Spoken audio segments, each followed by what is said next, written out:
ଜଗାର ଜୀବନ ଅଛି ବୋଲି ଜଗତର ଜୀବନ ଅଛି।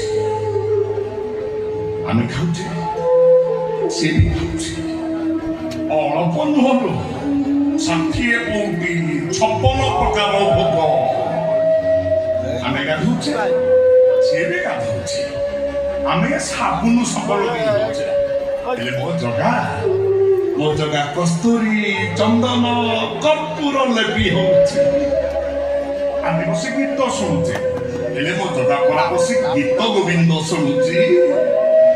ଆଉ 36 ପାଟକୁର ଲୋକ ଆଣି 36 ଯୋଗ ଖଞ୍ଜିଛି। 12 ମାସରେ 13 ଚାତକ ବାଇଗାର କହିଲା କଣ ମୋ ଜଗାର ଜୀବନ ନାହିଁ। ଏଇଟା କିଛି ଜଣା ନାହିଁ ନୁହେଁ ଜଗା। ଆଚ୍ଛା ଭାଇନା, ତମେ ଯୋଉ କହୁଛ ଜଗା ଭାଇ ବାହାରକୁ ଯାଇଥିଲ, କୁଆଡେ ଯାଇଥିଲ? କୁଆଡେ ଯାଇଥିଲି ସାଙ୍ଗରେ କିଛି ବୁଝିପାରୁନୁ। ଆଲୋ, ଏ ଯୋଉ ଗରମ ପଡୁଛି, ବିନା ପଙ୍ଖାରେ ତୁ ଶୋଇପାରୁଛୁ ନା? ଆଉ ଦେଉଳରେ